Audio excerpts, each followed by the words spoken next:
Okay, so let's start our session. Our today's point of discussion will be most important thing to crack civil service examination, that is your answer writing.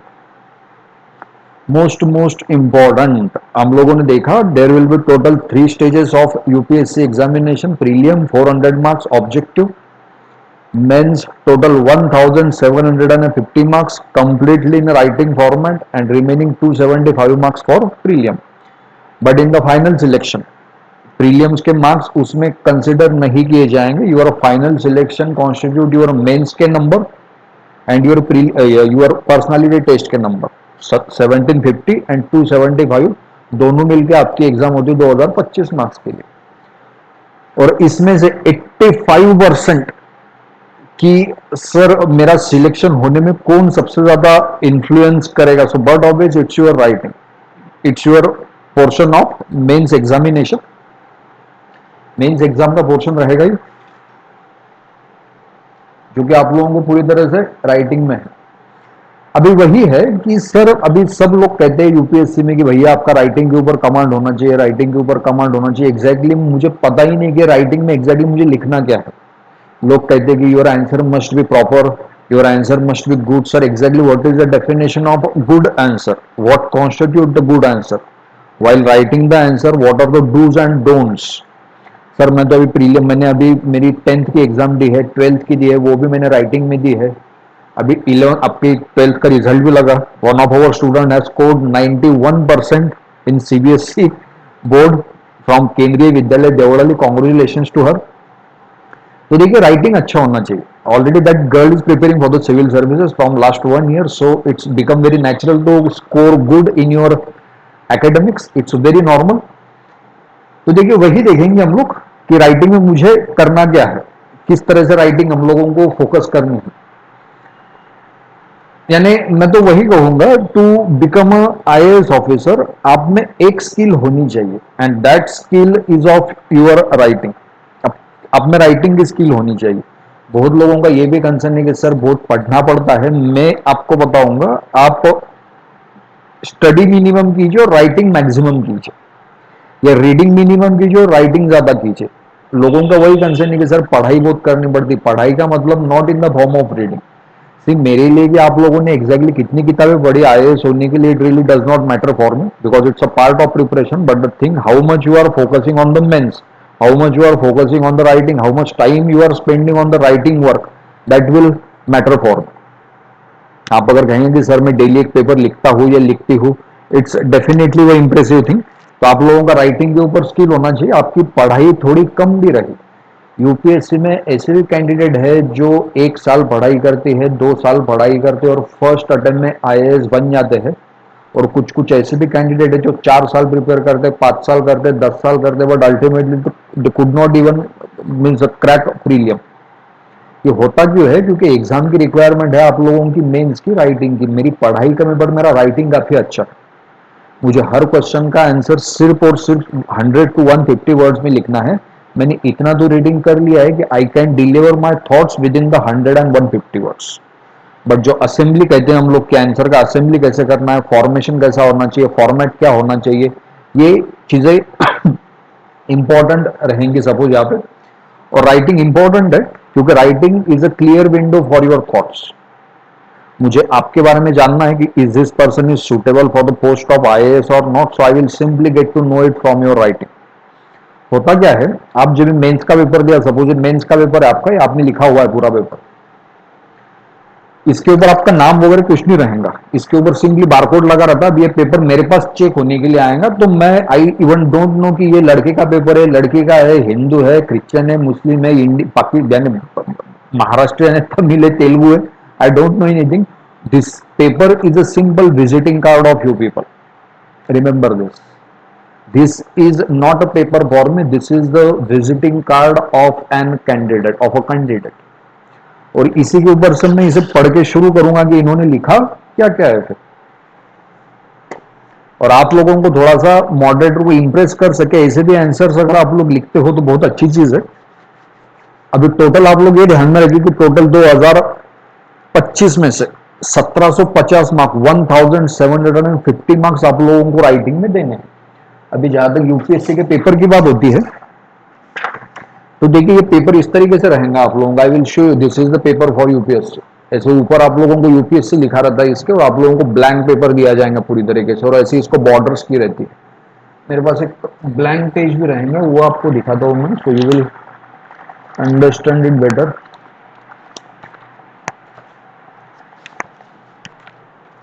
Okay, ये देखिए ये paper रहेगा, इस तरीके से paper रहेगा आप लोगों को। ऊपर आपको यूपीएससी लिखा हुआ रहेगा, और नीचे आप लोगों को इसे बॉक्स करके दिया रहता है। आप लोगों को इसी बॉक्स में यहाँ पे क्वेश्चन दिया रहेगा, discuss the various challenges in front of Indian agriculture and give the proper solution, and the same question will be given in the Hindi medium. आपका जो कोई मीडियम ऑफ इंस्ट्रक्शन रहेगा, इंग्लिश, हिंदी मीडियम, किसी भी भाषा में आप लोग पेपर लिखेंगे, आप लोगों को यहाँ से आंसर लिखना शुरू कर दिया जाएगा। और क्वेश्चन के साइड में आप लोगों को दिया रहेगा, please deliver your opinion with in 100 words, 150 words और 200 वर्ड्स और 250 वर्ड्स। फिलहाल का जो ट्रेंड चल रहा है वो 150 से लेकर 200 के बीच में चल रहा है, या 250 के बीच में चल रहा है, 150 to 200। तो आप लोगों को जब आंसर आप लोग लिखते हो तो नॉर्मली, अभी मेरी हैंड राइटिंग, ये एक नॉर्मल हैंड राइटिंग है, बहुत नॉर्मल। मेरी हैंड राइटिंग में या आपकी भी हैंड राइटिंग में एक पेज के ऊपर 100 वर्ड्स आते हैं। अभी आपने कहा कि सर मुझे, इन्होंने कहा है कि सपोज, एक मिनट ये निकल गया, इन्होंने मुझे कहा है कि सर 150 वर्ड्स में लिखना, क्या मैं वर्ड्स गिन के लिखूं? तो गिनने की जरूरत नहीं है। आम generally a single page consumes 100 words, और अगला वाला जो पेज रहता है उधर 100 वर्ड्स आप लोग लिख सकते हैं। एक पेज के ऊपर आप लोगों को 200 वर्ड लिख सकते हैं, और हर क्वेश्चन का आंसर आपको 150 से लेकर 200 वर्ड्स के बीच में पूछा जाता है। तो आप लोग ऐसा समझे कि आपको एक क्वेश्चन का आंसर लिखने के लिए इतनी स्पेस दी गई है। नेक्स्ट पेज के ऊपर सर नेक्स्ट क्वेश्चन रहने वाला है, you are not allowed to put a supplement over there, remember this. आप जैसे स्कूल्स में, कॉलेजेस में ढेर सारी सप्लीमेंट लगा देते हो, and you try to make your paper bulky, so I will get a maximum marks. UPSC में इसके कंप्लीटली अपोजिट है। Content of the answer is more important than its length. आप लोग कितना लंबा लिखते हो, इससे बहुत ज्यादा जरूरी ये है कि आप लोग उसमें कंटेंट कितना पुट कर रहे हो, ये आप लोग ध्यान में रखिए। तो आप लोगों को इस तरह से ब्लैंक पेपर दिए जाएंगे। आप अगर सही में यूपीएससी के लिए प्रिपेयर करना चाहते हो, तो आज के बाद या whenever you will try to write something, write it on a blank pages. आप अभी जो भी कुछ राइटिंग करते हो वो रूल्ड पेजेस के ऊपर है, ब्लैंक पेजेस के ऊपर राइटिंग करना शुरू कर दीजिए, और विद इन द बॉक्स आपकी राइटिंग आनी चाहिए। ये आप लोग समझ लीजिए, ये पहले क्लियर कर लीजिए कि मुझे लिखना कहाँ पे। लैंग्वेज आप लोग आपके हिसाब से चूज कर सकते हो, language is not a barrier at all. Remember this. You can write your answers in a 22 languages, English, Hindi, Marathi, Tamil, anything. तो ये एक पहली चीज हम लोगों ने क्लियर कर लिया। अभी दूसरी चीज ये है कि sir what is a good answer. अभी देखिए यूपीएससी में बेसिकली बेस्ट वगैरह कुछ होता है नहीं, because the topper who is only getting 55%, जो टॉपर आप लोगों का रहेगा उसको 50 to 55 के बीच में परसेंटेज रहते हैं। इट सिंपली इंडिकेट्स कि this person is not a good and not a best and not even better, he is simply good. 50% mark आते हैं। तो यूपीएससी के आंसर्स भी आप लोगों के गुड होते हैं, बेस्ट कुछ होता है नहीं सपोज। तो गुड आंसर किसे कहेंगे, इसके कुछ क्राइटेरियाज है। Now what is mean by good answer in UPSC. So इसके कुछ क्राइटेरिया है, जैसे कि फर्स्ट क्राइटेरिया रहेगा इसका एक्सटेंशन और इसकी पेरीफेरी। पेरीफेरी का मतलब क्या है कि आप लोग वही लिखिए जो आपको पूछा गया है। Your answer must be within the context. Context का मतलब क्या है कि बहुत बार होता है कि सपोज एक मैंने ये सपोज एक एग्जांपल लेंगे कि आप लोग को क्वेश्चन है कि discuss the administrative and military strategies of Maratha empire, कि मराठा एम्पायर की सैनिकी और प्रशासकीय उपलब्धियों के ऊपर चर्चा कीजिए कि व्हाट वर द स्ट्रेटेजीज। अभी इसमें मुझे 3 कीवर्ड दिखे कि what are the strategies of military strategies, एक पहला पूछा गया first keyword, second keyword is administrative strategies, and third keyword ये किसके बारे में पूछा गया, मराठा एम्पायर। तो तीनों के वर्ड में आपका आंसर घूमना चाहिए। मैंने अगर आंसर शुरू कर दिया कि Chhatrapati Shivaji was a king of Maratha empire and he was one of the bravest king in the history of India, जिन mother name was Jijabai, father name was Shahaji Raje and he used to play the dand patta, ये मैं अगर लिखूंगा ना, इसको सुपर फ्लावर्स कहते हैं। तुझे ना शिवाजी के बारे में पूछा गया है ना उनकी माताजी के बारे में पूछा गया, this is the superfluous information. Superfluous means this information is not related to the question. आप लोग स्कूल कॉलेजेस में यही करते हो, कुछ भी लिख देने का है वहां पे, मुझे मेरे मैं जो पढ़ के मैं वो लिखूंगा। यूपीएससी में ऐसा नहीं चलता है। Your answer must be within the context. आपको पूछा जो गया है आप लोग वही वहां पे बताइए। सुपर फ्लॉवेस इंफॉर्मेशन नहीं लिखना है वहां पे। एक्सट्रेनियस इंफॉर्मेशन कहते हैं हम लोग। Extraneous means not related to the subject. दूसरी चीज ये रहेंगे कि आप लोगों को आउट ऑफ कंटेक्स्ट कुछ लिखना नहीं है। बहुत बार आउट ऑफ कंटेक्स्ट जानने के चांसेस होते क्यों है? क्योंकि बच्चे क्वेश्चन बार बार पढ़ते हैं। यूपीएससी के मेंस के क्वेश्चन सर वो थोड़े से स्ट्रेटेजिकली सेट किए जाते हैं, साइकोलॉजिकली स्ट्रेटेजिकली साइकोलॉजिकली। तो ऐसे क्वेश्चन को आप लोग एक रीडिंग में 100% डिकोड करना ये आपके बस की बात है नहीं। ये तो आप पहले समझ लीजिए। उसके लिए उतनी पढ़ाई होनी चाहिए। तो क्वेश्चन का आंसर लिखते समय 1 से 2 बार वो क्वेश्चन पढ़ना है। कीवर्ड्स को अंडरलाइन कीजिए। आप कभी भी स्कूल कॉलेजेस में आंसर लिखिए, ये टिप्स ध्यान में रखिएगा। Always underline the important keywords of your question. Underline करने के बाद try to think in the context of those keywords, because that is the main content which you have regarding the answer. और उसी से related लिखना शुरू कर दीजिए। आपको वापस लगा मुझे कुछ याद नहीं आ रहा, वापस उन कीवर्ड्स को पढ़िए। कीवर्ड्स को पढ़ते रहेंगे, answer will remain within the context. आपने अगर क्वेश्चन को पढ़ा ही नहीं तो definitely there are lots of chances that your answer will be out of the context. This happens generally because of the non reading of questions. I think am I clear? दूसरी चीज है आपका answer balance होना चाहिए। तीसरी चीज है authenticity होनी चाहिए, लैंग्वेज एंड परसेप्शन। अभी जैसे हम लोगों ने कहा कि एक्सटेंशन जो पूछा गया है वही आप लोग लिखिए। सुपर फ्लॉविस इंफॉर्मेशन लिखने की जरूरत है नहीं। जैसे अभी एक एग्जांपल लेंगे। अब सपोज कि मुझे क्वेश्चन पूछा गया कि क्या क्वेश्चन है हम लोगों को कि discuss the role of irrigation in the development of agriculture in India. कि जो इरिगेशन का रोल है in the development of agriculture उसे आप लोग डिस्कस कीजिए। तो इसमें मुझे पहले तो फैक्ट्स पुट करने पड़ेंगे कि what is the irrigation potential of India. आप उसमें लिखे कि India means the agriculture is performed in India from the ancient times. The first agriculture was traced back to the 3000 years ago in India, which is still going on, and that is what the reason we are considering this farming activity as a agriculture. मैंने मेरे question को एक जो introduction है that I have given the historical introduction कि मैंने बताया कि कहाँ से ये शुरू हुआ agriculture. This is not the recent phenomena. और उसके बाद मैं मेरी मेन बॉडी के ऊपर आ जाऊंगा जो मुझे पूछा है कि इरिगेशन के रोल में कौन सा है कि क्या रोल इरिगेशन का। तो आप लोग मानसून के बारे में लिखें that majority of the land is dependent on the monsoon और rainfed areas. Secondly, instead of having the network of rivers, the canal और irrigation network is full fledge developed.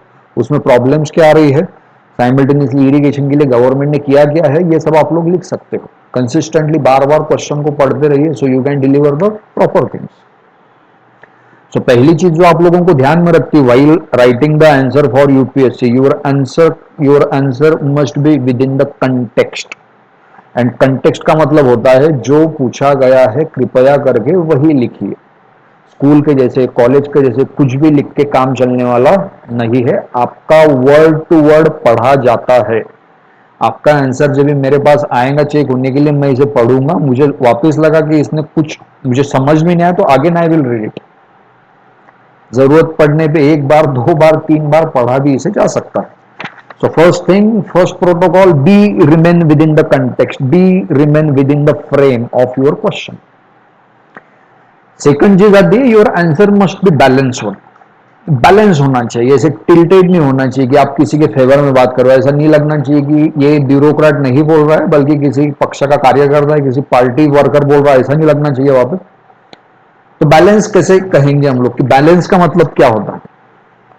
जैसे कि अभी क्वेश्चन ये है कि discuss the economic impact of British empire on India. Discuss the economic impact of British empire और British rule कहेंगे हम लोग। Discuss the economic impact of British rule on India. British साम्राज्य के भारत के ऊपर जो आर्थिक परिणाम हुए उसके बारे में चर्चा कीजिए। डिस्कस करने के लिए पूछा गया है। अभी इसमें मेन कीवर्ड ये है कि इकोनॉमिक इंपैक्ट पूछे गए हैं किसके, ब्रिटिश रूल के, किसके ऊपर, इंडियंस के ऊपर। अभी बैलेंस किसे कहेंगे, मुझे पूछते टाइम सिर्फ इकोनॉमिक पूछा गया तो मैं इकोनॉमिकली बताऊंगा वहां पे कि इकोनॉमिक इंपैक्ट कैसे हुए थे। बट इकोनॉमिकल के साथ साथ मैं सोशल इंपैक्ट भी थोड़े से मेंशन करूंगा वहां पे। मैं थोड़े से पॉलिटिकल इंपैक्ट भी वहां पे मेंशन करूंगा और कल्चरल इंपैक्ट भी मेंशन करूंगा। मुझे पूछा एक बट मैं बता वहां पे चार रहा हूं छोटा छोटा 70% of my answer will be dedicated to the economic impact and remaining 30% information I will give regarding other impact, जिसकी वजह से आंसर बैलेंस हो जाएगा। आपने अगर जो पूछा है वही लिखा तो ऐसा चला जाएगा, फिर हम लोग इसे बैलेंस करेंगे अच्छे से। साइमल्टेनियसली मुझे इकोनॉमिक इम्पैक्ट पूछे इंडियन के ऊपर, तो इंडियन में कौन कौन आएगा, तो इस इकोनॉमिक जो ब्रिटिश रूल था उसकी इकोनॉमिक इम्पैक्ट पीजेंट सोसाइटी के ऊपर कैसे रहते, how they affected peasant, how they affected middle class, how they affected rich class and how they affected tribals and minorities। मैंने 360 में आंसर को कवर करना है। इंडियन का मतलब इंडिया में आएगा कौन, आपको सभी सेक्शन के बारे में लिखना होगा, छोटा छोटा लिखिए बट इंक्लूड कीजिए। आप जितने पॉइंट्स मैक्सिमम पॉइंट इंक्लूड करने का ट्राई करोगे, this simply indicates the your nature of inclusiveness. सर्व समावेशकता इंसान में होनी चाहिए। मैं अगर कल जाके आईएएस ऑफिसर बनूं और मैं अगर किसी अपर कास्ट को बिलोंग करता हूं सपोज, तो ऐसा नहीं होना चाहिए कि मैं सिर्फ मेरे ही कास्ट के या मेरी ही कैटेगरी के लोगों को फेवर करूं। एक ऑफिसर होने के नाते ये मेरा अकाउंटेबिलिटी है, this is my duty to include all the people, और सबसे पहले नीचे के लोगों को इंक्लूड करूंगा कि इस इंपैक्ट का ट्राइबल के ऊपर क्या इंपैक्ट हुआ था ब्रिटिश रूल का, इसका फार्मर के ऊपर क्या इंपैक्ट हुआ था। This simply shows your nature of inclusiveness. Balance answer किसे कहेंगे, इंडिया के राइट ऐसे ऑन इंडिया, अगर ऐसा आया ऐसे आए कि सबसे इजी ऐसे इंडिया के ऊपर ऐसे लिखिए, तो इंडिया को मैं अलग अलग पॉइंट ऑफ व्यू से देखूंगा कि इंडिया में पॉलिटिकल सिनारियो क्या है, क्या था, किस तरह से डेवलप हुआ, इंडिया में सोशल सिनेरियो क्या है, क्या था, किस तरह से डेवलप हुआ है, economic scenario, administrative scenario, technological angle, every all kind of angle you must have to write over there suppose. आपको हर एंगल से वो चीज लिखनी पड़ेगी। यानी पूछी एक चीज गई है बट आपने उसी चीज के 360 में सब देख लिया। इसके पीछे लॉजिक एक ही है कि किसी भी चीज को एक ही एंगल कभी होता नहीं है। अगर बैलेंस ओपिनियन और जजमेंट डिलीवर करना होगा उस चीज को आपको सब एंगल से देखना पड़ेगा, या आप लोग ध्यान में रखें। Everything as a multiple perspective, ये यूपीएससी में पता चलता है। तो समझते पढ़ते समय उसे हर पर्सपेक्टिव से पढ़ना बहुत ज्यादा जरूरी रहेगा। सपोज ये एक आप लोग ध्यान में रखिए, इसे बैलेंस ओपिनियन कहेंगे। First thing we discuss your answer must be within the context. Second thing we discuss balanced writing. Balance writing का मतलब क्या है कि जो पूछा है वही लिखे और थोड़ा सा 360 में लिखिए कि जैसे मैक्सिमम इंक्लूसिवनेस होना चाहिए। एक ही पॉइंट ध्यान में रखिए, आपको कोई भी क्वेश्चन आए उस क्वेश्चन का इकोनॉमिक एंगल पुट कीजिए और सोशल एंगल पुट कीजिए, क्योंकि इंडियन कॉन्स्टिट्यूशन पूरी की पूरी चलती सोशियो इकोनॉमिक डेवलपमेंट के ऊपर है। इनफैक्ट आप भी जब आईएएस ऑफिसर बनेंगे तो आपका सबसे पहला फंक्शन रहेगा socio economic welfare of the people. लोगों का सामाजिक और आर्थिक विकास करना है, तो हर चीज का दो पर्सपेक्टिव तो आनी ही चाहिए मेरी राइटिंग में, social perception and economical perception. आपने अगर पॉलिटिकल भी डाला, हिस्टोरिकल डाला, कल्चरल डाला, रिलीजियस डाला, एडमिनिस्ट्रेटिव डाला, टेक्नोलॉजिकल डाला, तो ये तो बहुत खुशी की बात है, बहुत ज्यादा खुशी की बात है। जितना डिटेल में आप लोग लिखोगे उतना ज्यादा बेटर रहेगा वो, ये आप लोग समझ लीजिए। तीसरी चीज रहेगी जो कि हम लोगों ने ऑलरेडी डिस्कस किया, बैलेंस करना भी। जैसे और एक क्वेश्चन हम लोग डिस्कस करेंगे, जैसे कि क्वेश्चन है आप लोगों को, which is the better form of government. ये आपको क्वेश्चन है, डेमोक्रेसी और प्रेसिडेंशियल पार्लियामेंट और प्रेसिडेंशियल रूल। क्वेश्चन वापस पढ़ूंगा मैं, which is the better form of government, democracy और presidential rule. This is given in all NCERT, 9th standard NCERT, social and political development of India. अभी इसमें दिया गया है कि भैया कौन सा वाला अच्छा, तो आप किसके फेवर में जाओगे। आप कहोगे कि नहीं सर पार्लियामेंट्री सिस्टम ही अच्छा है, डेमोक्रेसी में सबको चांस मिलता है। कोई कोई कहेंगे कि सर नहीं प्रेसिडेंशियल ही अच्छा है।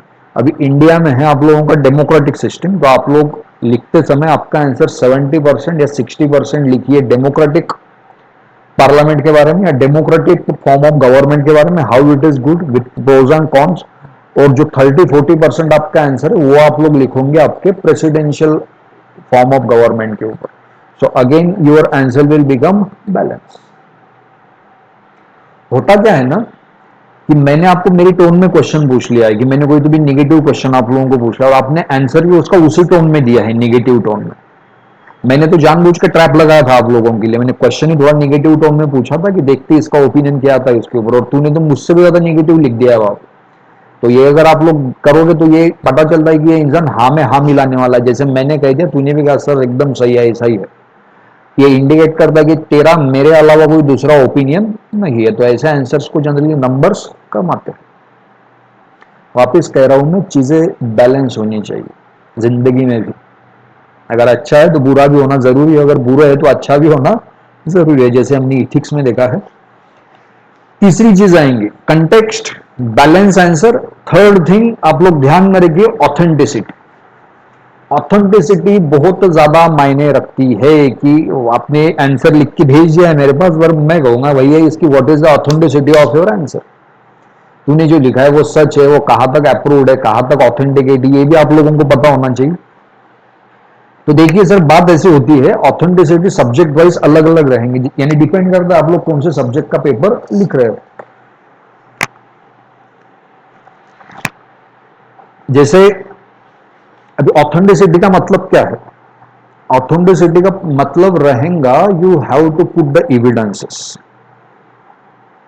कि जैसे मुझे क्वेश्चन पूछा गया है कि impact of British rule, economic impact of British rule on peasant suppose, तो मैं वहां पे बताऊंगा कि सपोज पीजेंट को किस तरह से आप लोगों ने टैक्सेस लगाए थे, महलवारी सिस्टम, उसके बाद रैयतवारी सिस्टम, जमींदारी सिस्टम, और किस तरह से उनसे लगान वसूल किया जाता था, इंपोर्ट ड्यूटी के ऊपर कितने टैक्सेस थे।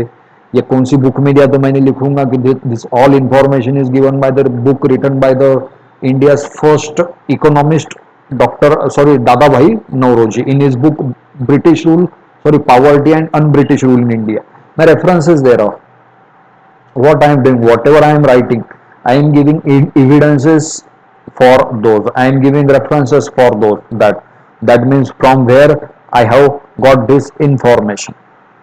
आप अगर evidences पुट करोगे, evidences will increase the weightage of your answer। आपका आंसर भारी भारी इन द सेंस अच्छा हो जाएगा कि भैया इसमें कंटेंट है, इस आंसर को वेट है। आप जब रेफरेंसेस देखो लिखोगे, और बट ऑब्वियस होता क्या है ना, आप अगर एक वेटेड आंसर लिखते हो तो ये इंप्रेसिव काम हो जाता है। मैंने आपका आंसर पढ़ा, आपने एक चीज एक्सप्लेन की, और एक्सप्लेन करने के बाद आपने उसे और एक्सप्लेनेशन करने के लिए आपने मुझे एग्जांपल्स दिए थे, एक एग्जांपल दिया, दो एग्जांपल दिया आपने, अदरवाइज आपने केस स्टडी पुट कर दिया, मैंने कहा इसने सही लिखा है। कॉन्सेप्ट को समझाने के लिए एक्सप्लेनेशन सबसे बेस्ट रहता है, means examples are far most important. अभी हम लोग सब्जेक्ट वाइज देखेंगे कि सर अभी ठीक है, अभी एक स्टूडेंट का क्वेश्चन है, सपोज क्या क्वेश्चन पूछा है इसने, एक मिनट का, रीचा का क्वेश्चन है from zoom, she has join from zoom. उसका कहना है कि सर इथिक्स के पेपर में मैंने क्या ऑथेंटिसिटी देनी है, इथिक्स के और हिस्ट्री के पेपर में बताइए। ठीक है, हम लोग सभी पेपर में देखेंगे। First of all we will start with geography, कि मान लीजिए मैं ज्योग्राफी का पेपर लिख रहा हूँ, जीएस पेपर 1, और मेरे सामने क्वेश्चन है। अभी ज्योग्राफी के क्वेश्चन को या उसके आंसर को ऑथेंटिकेट बनाने के लिए मैंने क्या कंटेंट पुट करना चाहिए? Most important thing, maps. Map is the soul of geography. You could not write a body without its soul. मैं क्या कहता हूँ, मैं ज्योग्राफी पढ़ाता हूँ, मेरा खुद का ऑप्शनल सब्जेक्ट भी था। हम लोग 250 मार्क के पेपर में more than 100 maps we use to draw, more than 100 maps आनी ही चाहिए। Instead of writing, it's a better way to draw the maps and put your thoughts over there, that what you are thinking about this issue. UPSC के mains में एक tagline है, proper numbers will be given to the proper expression. Expression का मतलब यही नहीं कि you will draw your expression और you will put your expression just in the form of writing. आपके एक्सप्रेशन राइटिंग में भी हो सकते हैं, आपके एक्सप्रेशन मैप के फॉर्म में भी हो सकते हैं, आपके एक्सप्रेशन फ्लो चार्ट के मैप में फॉर्म में भी हो सकते हैं, डायग्राम के फॉर्म में हो सकते हैं, फिगर के फॉर्म में हो सकते हैं। ये ध्यान में रखिए। और यूपीएससी के सभी सब्जेक्ट्स में सबसे ज्यादा स्कोप फिगर निकालने को है ज्योग्राफी में। एनसीईआरटी ओपन कीजिए सर, एनसीईआरटी के हर पेज के ऊपर एक एक फिगर है, हर पेज के ऊपर दो दो मैप्स है। एनसीईआरटी से फॉर्मेट लीजिए आप लोग की एक अच्छी चीजें पुट कैसे क्या करते हैं। while writing the answer for geography you have to put the maps, you have to put the figures, you have to put flow charts and everything. because for physical geography there are multiple map and figure. मुझे 100 word में कोई question पूछा है, question का answer मैंने 80 words में ही खत्म कर दिया, पूरा लिखा भी नहीं, बट मैंने 3 से 4 फिगर निकाली। ज्योग्राफी का आंसर आपने लिखा 100 वर्ड्स में 10 मार्क के लिए, आपने कोई फिगर वगैरह निकाली नहीं, you have just put your all information in the writing format. मैंने पढ़ा, मैंने कहा ठीक लिखा है, 10 में से मैंने 3 मार्क आप लोगों को दिए, because nothing was impressive over there. आपने ऐसी इंफॉर्मेशन मुझे बताई है कि जो ऑलरेडी मुझे पता है, you had nothing told me new. दूसरा पेपर मेरे पास है, दूसरे पेपर में इसने प्रॉपर इंट्रोडक्शन लिखा है, हिस्टोरिकली वगैरह वगैरह जैसे कुछ लिखा है, उसके बाद इमीडिएट में उसने नीचे मैप ड्रॉ किया है, जिस चीज के बारे में पूछा था उसने वापस एक्सप्लेनेशन किया और नीचे उसने 2 फिगर पुट किए रिलेटेड टू आंसर, और वापस उसने एक मैप पुट किया। मैंने चेक किया, मैंने कहा इसने फिगर भी डाला है, इसने डायग्राम लिखी है, इसने मैप डाला है, इसने राइटिंग की इसमें दिया, एक मल्टीपल मुझे बैलेंस आंसर दिखाई पड़ रहा है। इस क्वेश्चन के आंसर में इस बच्चे को 6, 5.5 से 6 नंबर दिए जाएंगे, because for every mark you will get half mark extra in geography. There is a separate number for the mapping and diagram. आपने अगर डायग्राम्स और मैप्स पुट किए you will get extra numbers, आपने अगर नहीं put किए you will not get extra numbers. कितना simple mathematics है, देखिए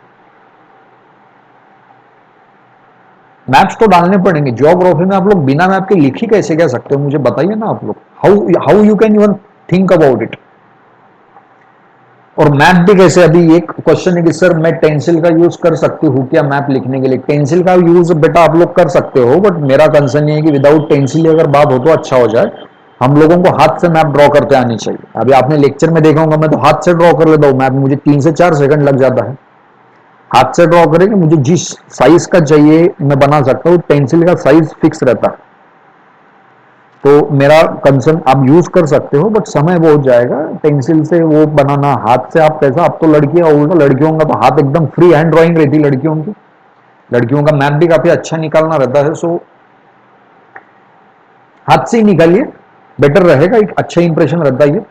तो ये हो गया आप लोगों की जियोग्राफी के बारे में कि जियोग्राफी में मैंने क्या डालना है, maps figures, that's all. Box वगैरह डालिए, अच्छा कीजिए सर।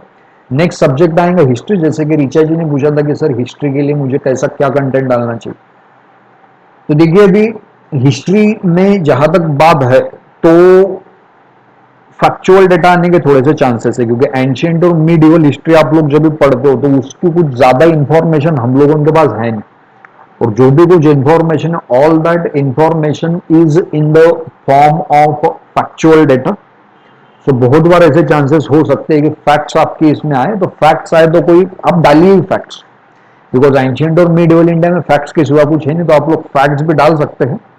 और दूसरी चीज ये है कि सपोज मैं कोट वगैरह भी डाल सकता हूँ कि जैसे स्टेटमेंट वगैरह की, मुझे क्वेश्चन है गांधी जी के ऊपर कि discuss the thoughts of Gandhi on hygiene and sanitation और cleanliness and sanitation as we are driving the move of Swachh Bharat अभियान, क्लीन इंडिया मिशन। आपने देखा भी होगा गांधी जी का चश्मा वहां पे दिखाया गया है। तो मुझे पूछा कि गांधी जी के व्यूज क्या थे, what was the views of Gandhi on cleanliness and sanitation. तो मैंने लिखा और मैंने इंट्रोडक्शन में पुट कर दिया है, मैंने कोट से शुरुआत की है कि independent sanitation is more importance than independence, sanitation is more important than independence. This quote was given by Gandhi ji. आप नीचे नाम लिख दीजिए, मोहनदास करमचंद गांधी। जिसने वो कोट का है उसका नाम लिखना भी जरूरी है। आपको अगर नहीं पता किसने लिखा, एनोनिमस लिख सकते हैं, कोट डालिए वहां पे। अंबेडकर के बारे में सवाल है कि discuss the views of Ambedkar on the caste system. So Ambedkar in his weekly, Mooknayak, Mooknayak को double inverted comma double underline, ये वीकली था उनका। What he says in the Mooknayak, he says that Indian caste system is like a multi-story building. This building have multiple floors, but those floors does not have windows and doors. Once you born on the particular floor, you have to die on the floor, the same floor. You could not change your floor. Means he compared the basic apartment system with the Indian caste system. Once you born in the specific caste, you could not change your caste. You have to die in the same caste. ऐसे opinion अगर आप लोग डालेंगे, सामने वाला आप लोगों को नमस्ते कहेंगे कि भाई तू तो एकदम बड़ी बड़ी बातें कह रहा है, एकदम इनलाइटमेंट वाला बात गई। अम्बेडकर कोई छोटी पर्सनालिटी है नहीं, गांधी कोई छोटी पर्सनालिटी है नहीं। अगर आप लोगों को उनके क्वेश्चंस आए तो उन्हीं की भाषा में बड़ा ही विनम्रता पूर्वक उनको बता दीजिए कि what was the views of Gandhi, Ambedkar, Jinnah. Quote कितने फेमस है? नेहरू का क्या कोट फेमस है? The man who does not know history can not create history. Wow, high performance delivery कहेंगे इसे। Nehru in his book the discovery of India, yes यही book थी उनकी, the discovery of India, in that book he says the man who does not know history can not create history. डालिए बड़े बड़े quotes डालिए, पढ़ाई लिखाई कीजिए। अच्छा एनसीईआरटी में मस्त दिया है, कुछ कुछ बुक्स, उस बुक्स में कोट्स भी दे तो आप लोग इसे कंटेंट डाल सकते हैं। फैक्ट्स पुट कीजिए, किसी ओपिनियन किसी का कुछ होगा वो ओपिनियन डालिए, उस ओपिनियन को बॉक्स कीजिए कि मॉडरेटर का ध्यान इधर जाना चाहिए, एक प्रेजेंटेशन प्रॉपर होना चाहिए। ये हो गया हिस्ट्री के बारे में, फैक्ट्स एंड कोट्स आप लोग डाल सकते हो। दूसरा सब्जेक्ट है आप लोगों का पॉलिटी, कि सर मैंने पॉलिटी के लिए क्या लिखना चाहिए सपोज। तो पॉलिटी की जहां तक बात है, पॉलिटी में आप लोगों को आर्टिकल्स डालने हैं, क्योंकि पॉलिटी में ढेर सारे आर्टिकल्स आते हैं। टोटल कॉन्स्टिट्यूशन में more than 320 articles are there. आपको सभी तो कुछ पढ़ने की जरूरत है नहीं, पर जो जो इंपॉर्टेंट है, जैसे फंडामेंटल राइट्स हो गया, directive principle of state policies एक हो गया आप लोगों के, पार्लियामेंट से रिलेटेड कुछ आर्टिकल है, सुप्रीम कोर्ट से रिलेटेड कुछ आर्टिकल्स है। ये आर्टिकल्स आप लोगों को पता होने चाहिए। सो जैसे जियोग्राफी में मैप सोल है, वैसे कॉन्स्टिट्यूशन में पॉलिटी में articles are the soul of polity. You have to give the consistent references of articles, कि according to article 19, according to article 21, according to article 14। Articles लिखने का आप लोग ट्राई कीजिए। आप लोग अलग अलग एक्ट्स के ये भी दे सकते हैं, कि जैसे भी रिसेंटली सेम सेक्स मैरिजेस के ऊपर बात चल रही है, पॉलिटी में पूछा गया कि according to your opinion same sex marriages should be allowed in India और नॉट। जो LGBTQ, lesbian, gay, bisexual, transgender, ये जो कैटेगरी, इनको हमने सोशली इंडिपेंडेंस देना चाहिए क्या? तो आप लोग लिखिए according to the Indian penal code section 377, initially it was against the rule of nature, so this kind of things were considered as a crime, but according to the recent judgment of Supreme Court, this is not at all crime, because everything is said by nature and there are some natural laws also, there are some natural rights also। आप लोग ये put कर सकते हो वहां पे। Information and technology का act number 66 ध्यान में रखिए, सब न्यूज़पेपर में आते रहता है सब।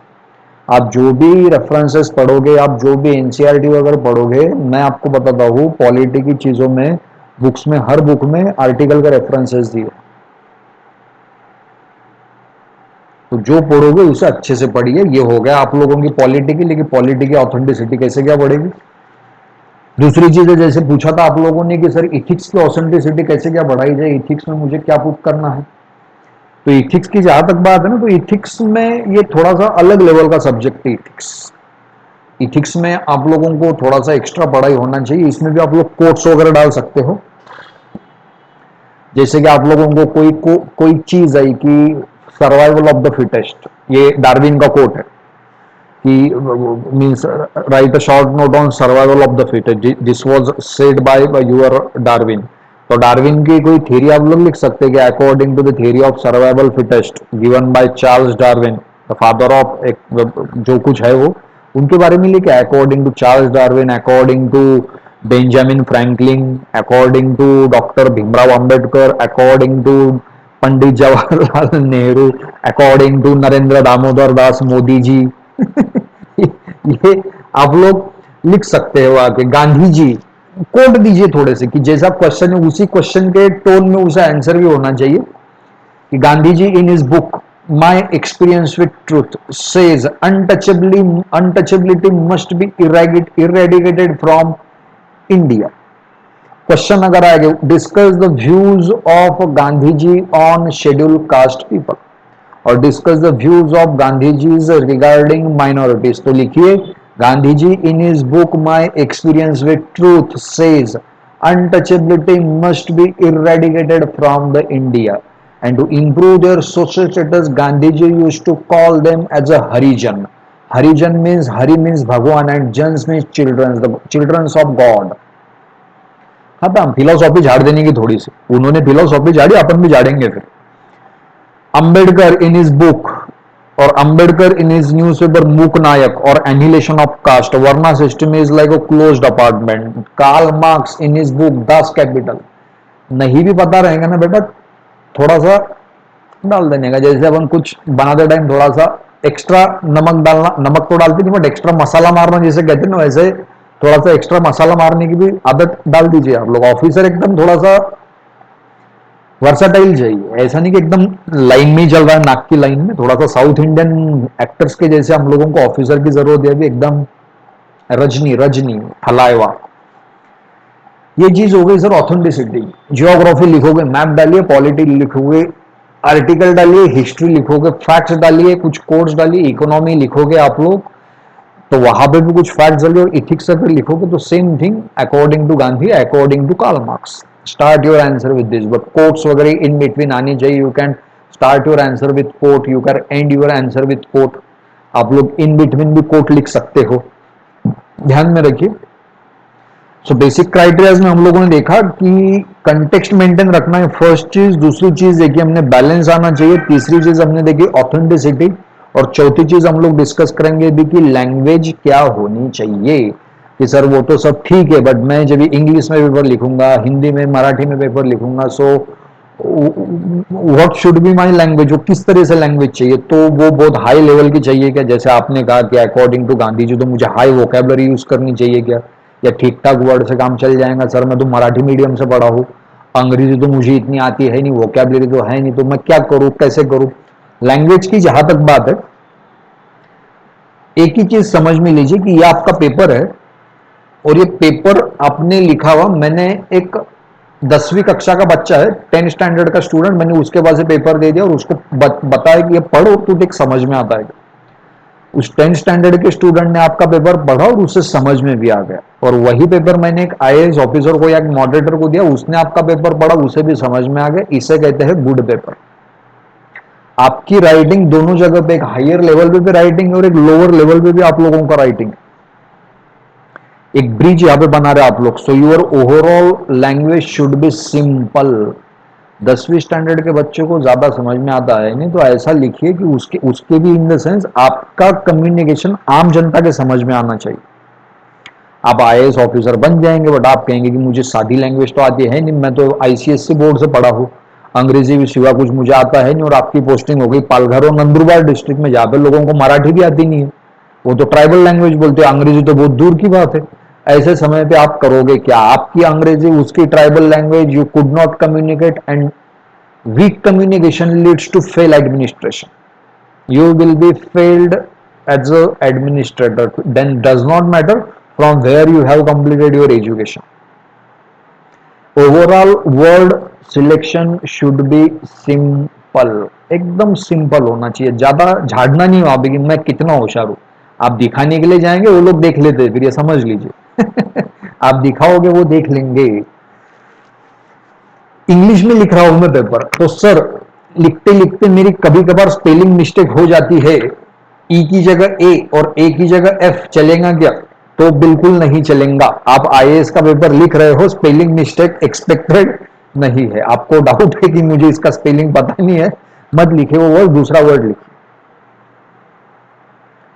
आप मराठी में पेपर लिख रहे हो, सर मराठी लिहिताना माझं लिखाण शुद्ध असलं पाहिजे का, शुद्धच चालेल ना, आता अशुद्ध कसं काय चालणार आहे। तू कोई 7वीं 8वीं की एग्जाम तो दे नहीं रहा यार, तू आईएएस की एग्जाम दे रहा, अभी आईएएस की एग्जाम में तो ये चेक किया ही जाएगा ना कि इसका स्पेलिंग इसको आ रहा कि नहीं। अगर तुझे स्पेलिंग भी नहीं आ रहा होगा तो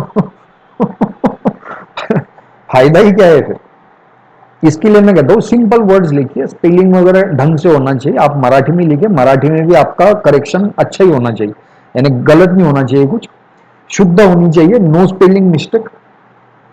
दूसरी एक चीज है कि सर मैं भी आंसर लिख रहा हूं, तो आंसर लिखते टाइम मैंने लंबे सेंटेंसेस लिखने चाहिए कि शॉर्ट सेंटेंसेस लिखनी चाहिए।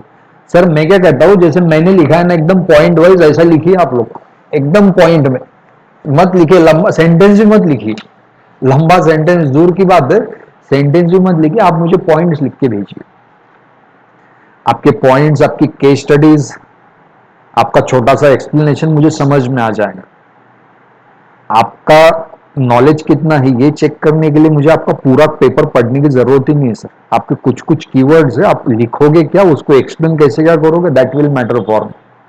और लेंथ तो बिल्कुल भी मैटर नहीं करेंगी, इसलिए छोटे छोटे स्मॉल सेंटेंसेस में लिखने का ट्राई कीजिए। अगर लगता है मैं लंबे सेंटेंसेस नहीं लिखूंगा, लंबे सेंटेंसेस जनरली चलते हैं एसे के पेपर में, ये भी ध्यान में रखिए आप लोग। एसे का जो पेपर रहेगा वहां पे हम लोग लंबे सेंटेंसेस लिख सकते हैं, क्योंकि पेपर ही काफी बड़ा होता है, तकरीबन 1-1.5 हजार वर्ड्स में लिखना पड़ता है। आप ये पेपर लिखोगे, इसमें ऑलरेडी 150 वर्ड्स में आपको पूछा है, आप अगर लंबे सेंटेंसेस रखोगे आपका स्पेस भी खत्म हो जाएंगे और कंटेंट भी डिलीवर नहीं होगा। सो एकदम कंटेंट के ऊपर फोकस कीजिए। आपको लगा मेरे पास सर 200 वर्ड का कंटेंट नहीं, मुझे पूछा तो 100 ही वर्ड में, तो सिर्फ कीवर्ड्स लिखते जाओ। कीवर्ड लिख, छोटा सा एक्सप्लेन कर, मैप निकाल, फ्लोचार्ट निकाल, डायग्राम निकाल, फिगर निकाल, एक्सप्रेशन चेंज करते रहे, एकदम मोनोटोनस लिखते ही मत जा। मुझे एक्सप्रेशन चेंज करके दिखा, so I will create an interest to read your paper. Interest generate कीजिए। वोकैबुलरी का रोल ये तो है, मैंने कहा आप लोगों को द हिंदू पढ़ते जाइए आप लोग, द हिंदू में से आपका वोकैबुलरी स्ट्रांग हो जाएगा। योजना की मैगजीन योजना पढ़िए, उसमें से वोकैबुलरी स्ट्रांग हो जाएंगे। बहुत बड़ी वोकैबुलरी की भी जरूरत नहीं। आप लोग इंग्लिश लैंग्वेज का पेपर नहीं दे रहे हो, they are not going to means they are not going to check your knowledge और to see your command over English. This paper is not of English language, this English is just medium of communication. तो vocabulary ठीक ठाक रहेंगे तो भी चल जाएगा, high level का वोकैबुलरी का भी जरूरत नहीं। अगर होगी तो बहुत अच्छी बात है, नहीं होगी तो भी छोटी मोटी वोकैबुलरी से हम लोग चला लेंगे, बट वोकैबुलरी होनी चाहिए, सब्जेक्ट स्पेसिफिक तो भी होनी चाहिए, ये ध्यान में रखिए आप लोग, क्योंकि हर सब्जेक्ट की अपनी अपनी वोकैबुलरी होती है। दूसरी चीज ये है अभी कि अभी एक स्टूडेंट का कहना है, नीलेश का, नीलेश एक मिनट क्या क्वेश्चन है इसका। नीलेश का कहना है की सर मी मराठीमध्ये पेपर लिहिणार आहे, मग मी मराठीमध्ये लिहिताना इंग्लिश शब्दांचा वापर करू शकतो का। ये बड़ी अच्छी चीज कही आपने कि ये इंपॉर्टेंट बात है कि अभी आपको लिखा गया कि रेलवे के ऊपर कुछ लिखे, रेलवे को मराठी में वर्ड है ही नहीं, रेलवे को मराठी में लिखो कि इंग्लिश में लिखो। तो देखिए नीलेश जी, बात ऐसी है, आपको अगर 100 वर्ड में क्वेश्चन का आंसर पूछा गया है तो आप लोग उस आंसर को में 100 वर्ड में 5 से 6 मराठी वर्ड यूज कर सकते हैं, English word sorry. If you are writing your answer in Marathi language and you do not have a supplementary word for that word which you are writing in English language, so you can directly write that word in English as it is. Railway को word नहीं है, bottle है, bottle को bottle Marathi में क्या कहेंगे, भी मेरे सामने बॉटल है, ग्लासेस है, उसको क्या कहेंगे, तो आप लोग लिख सकते हो, डज नॉट मैटर। जैसे हम लोग मैसेज करते समय एक आध दो वर्ड इंग्लिश में डाल देते तो वैसा चलेगा, बट ऐसा नहीं कि पूरा का पूरा पेपर ही आपने इंग्लिश में छाप दिया है या आधा पेपर इंग्लिश में डाला। ऑलवेज रिमेंबर 100 में से 4-5 वर्ड चल सकते हैं, 4 से 5, उससे भी ज्यादा नहीं चलेंगे फिर। बट एक बात है, लिख सकते हो आप लोग। If you do not have any supplementary word for that word you can definitely right, कुछ भी मत सोचिए, बिंदास लिख दीजिए इंग्लिश में बेटा, कोई टेंशन नहीं। मैं इंग्लिश में लिख रहा हूं पेपर और मुझे क्वेश्चन आया है ऐसे, वसुधैव कुटुंबकम कर्मण्य अधिकार वस्ते, अभी ये मुझे लिखना है कि मैंने कोट एक लिखा है, मुझे इथिक्स का पेपर एक लिख रहा हूं मैं, और वहां पे मैंने लिखा है कि अतिथि देवो भव, ये मुझे लिखना है। अभी क्वेश्चन ये कि सर ये अतिथि देवो भव मैं संस्कृत में लिखूं, मराठी में लिखूं या इंग्लिश में लिखूं। तो तू अगर इंग्लिश में लिखने वाला होगा तो तू उसे इंग्लिश में लिख बेटा, अतिथि ATITHI अतिथि देवो भव, ये तू इंग्लिश में लिखेगा, ध्यान में रख। आप लोग इसे डायरेक्टली मराठी में अगर मत लिखे, क्योंकि तेरा पेपर चेक करने वाला मराठी इंसान होने वाला है नहीं, वो कोई दूसरे स्टेट का रहेगा। तू लिखेगा मराठी में, ये कहेगा ये ब्लफ कर रहा मेरे साथ, यानी मेरे को मराठी आती नहीं इसलिए इसने मराठी लिख के भेजी। तू गुजरात के रहेगा, तेरा पेपर आएगा तमिल के पास, तो रीजनल लैंग्वेज मत ही लिखो, ये और केओस और ब्लफिंग क्रिएट कर सकती है। सो बी क्लियर, इंग्लिश वाली इंग्लिश में ही लिखिए, अगर रीजनल लैंग्वेज वाले को ये हिंदी, मराठी, तमिल, तेलुगु, आपके पास अगर कोई सप्लीमेंट्री वर्ड है नहीं, आप लोग 2-4 वर्ड डाल सकते हो, कोई टेंशन नहीं है, कोई भी टेंशन नहीं, बट उससे ज्यादा नहीं। इंग्लिश वर्ड का डायरेक्ट यूज आप लोग कर सकते हो नीलेश जी, मैं ये समझ लीजिए। ये तो हो गई वोकैबुलरी की बात। अभी ठीक है सर मैंने पेपर वगैरह लिखना है, बट मेरा प्रेजेंटेशन किस तरह से होना चाहिए, एक ओवरऑल एक पेज को मैंने किस तरह से मैनेज करना है। सपोज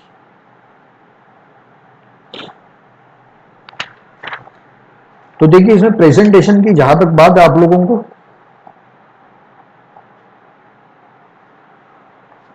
प्रेजेंटेशन की जहां तक बात है, तो आप लोग है ना, यानी जैसे मैंने कहा, आप लोग तीन कैटेगरी में आपके आंसर को डिवाइड कीजिए, तीन कंपोनेंट में।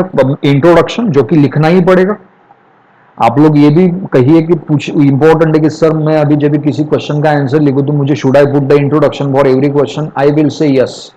तुझे अगर फर्स्ट अटेम्प्ट में आईएएस बन के सिलेक्ट होना होगा ना बेटा, तू फॉर्मल रहे, हम्बल रहे, पोलाइट रहे, हर क्वेश्चन को एक एक इंट्रोडक्शन पुट करते जा। तेरे पास नहीं ज्यादा इंफॉर्मेशन रहेंगी, चार पांच वर्ड डाल, डेफिनेशन डाल, छोटी मोटी इंफॉर्मेशन डाल, पर डाल वहां पे। This is a good thing if you are putting introduction, क्योंकि इंट्रोडक्शन हर कोई पुट करता है नहीं, लोग मेन बॉडी के ऊपर आते हैं और 99.99% लोग मेन बॉडी लिखते ही है।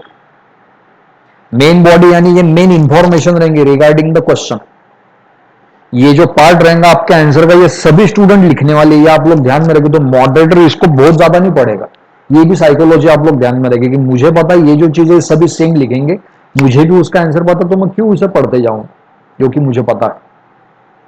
और तीसरा कंपोनेंट इंट्रोडक्शन, मेन बॉडी के बाद आएगा आप लोगों का कंक्लूजन। कंक्लूजन तो डालना पड़ेगा, according to Mahatma Gandhi, according to लिखते जाइए। फिर थोड़ा सा ब्लफिंग कर देने का अपन ने कि भाई चलो अकॉर्डिंग टू, नहीं भी पता होगा तो भी छोटा मोटा डाल सकते हैं हम लोग। दूसरी चीज ये है कि सर अभी एक और क्वेश्चन है कि सर मैंने पैराग्राफ में क्या पूछा है इसने, श्रद्धा, श्रद्धा कोटमगिरे, शी इज सेइंग सर मैंने क्वेश्चन को पैराग्राफ में लिखना है या बुलेट में। ये अच्छी चीज है बेटा। आप लोगों को, श्रद्धा जी, क्वेश्चन को आप लोगों को लिखना है बुलेट्स में। कोई भी क्वेश्चन का आंसर अगर 250 वर्ड से ज्यादा पूछा जाता है कि deliver your answer in more than 250 words, 200-250 word से अगर ज्यादा पूछा गया है, सर हम लोग पैराग्राफ में लिखोगे। 50-50 वर्ड्स के हम लोग 5 पैराग्राफ कर सकते हैं। बट आपको अगर क्वेश्चन का आंसर 150 वर्ड्स, 200 वर्ड्स में पूछा गया है, so please put your answer in bullet form. Bullet यानी जैसे मैंने लिखे हैं, यहाँ पे छोटा सा मार्क करना है और उसको एक लाइन में लिख दीजिए, अगला डॉट, अगला क्वेश्चन, अगला पॉइंट लिखते जाइए ऐसे।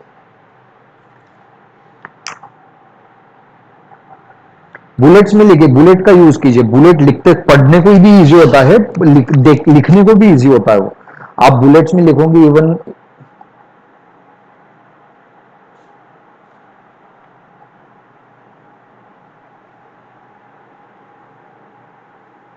एक मिनट, इवन आप लोगों को भी पता है, आवाज येतोय माझा ना? मला कमेंट करा और आवाज येतोय का?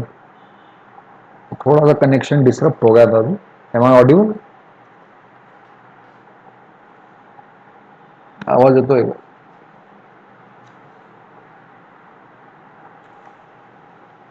ऑडियो ऑडियो,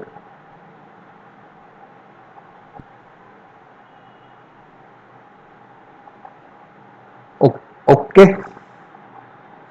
बुलेट्स में लिखिए सर, इफ द क्वेश्चन का answer is asked in more than 250 words. ऐसे तो आप लोगों को पैराग्राफ में ही लिखना है क्योंकि बहुत लंबा लिखना पड़ता है। एक पेज की अगर बात है, बुलेट्स का यूज कीजिए।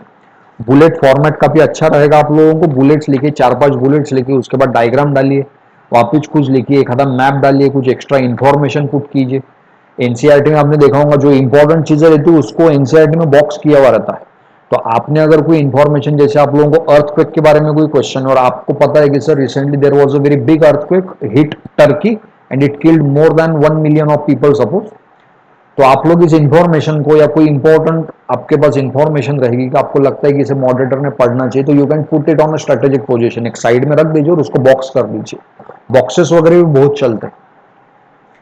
फॉर्मेट है ना, आप लोग एनसीईआरटी का देखिए, एनसीईआरटी कितना अच्छे से पुट करती है। Every chapter of 6 standard NCERT started with the case study. छोटे बच्चों को समझ में आए तो आप भी केस स्टडीज एग्जाम्पल से शुरू कर सकते हो। Every important information is given in boxes suppose, तो आप लोग भी बॉक्सेस वगैरह बना सकते हो। एक प्रॉपर प्रेजेंटेशन रखिए आप लोग, मैप्स वगैरह भी आप लोग डाल सकते हो।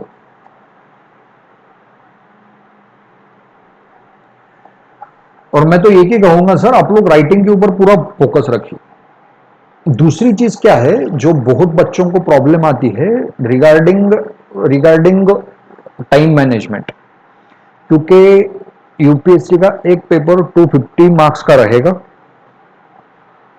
250 मार्क्स के पेपर में आप लोगों को 3 घंटे का समय दिया रहेगा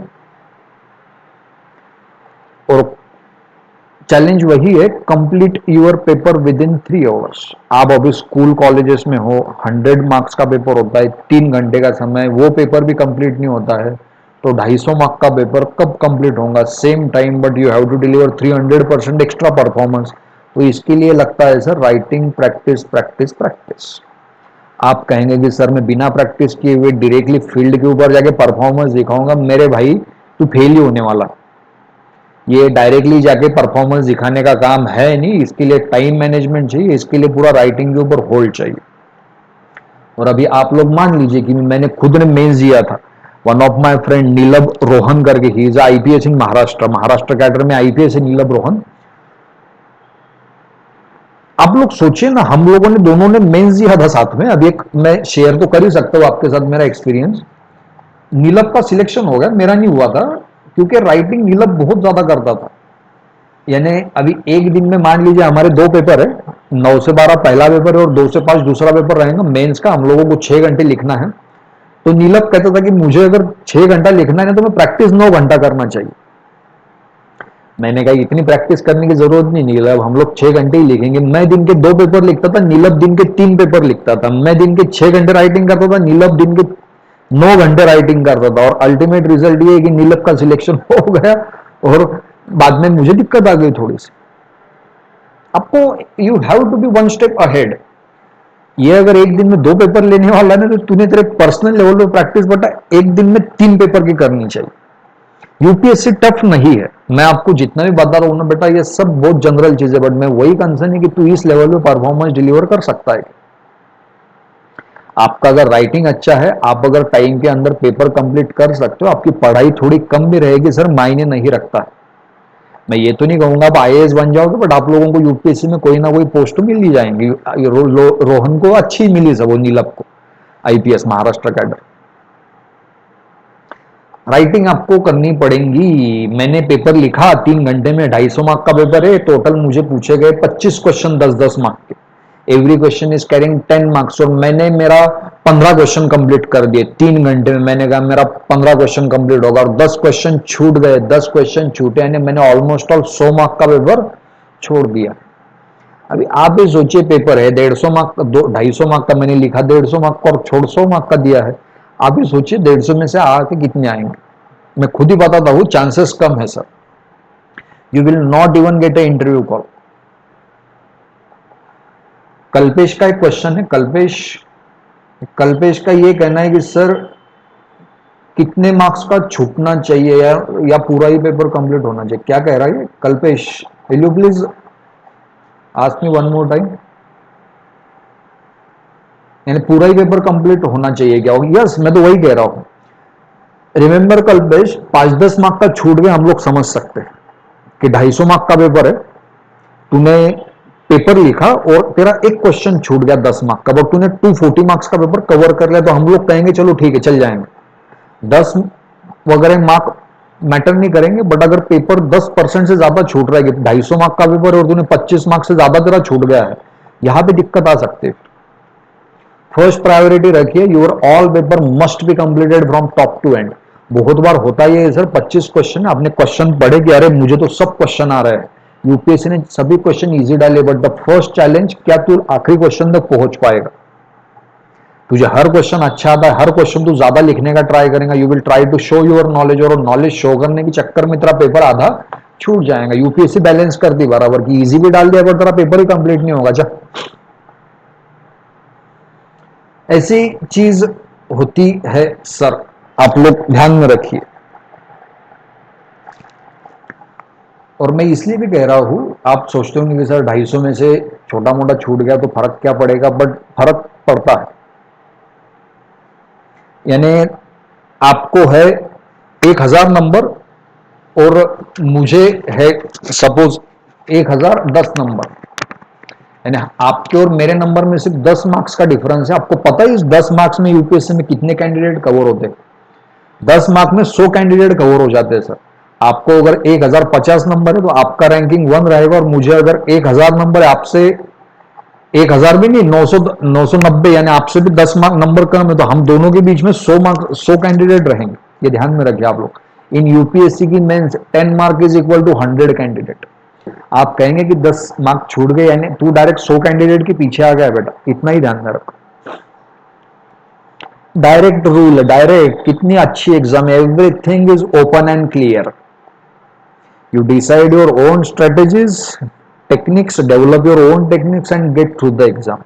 Otherwise, nothing is hard in UPSC, but the process writing, to have a hold on writing, it needs a kind of patience and skills and perseverance.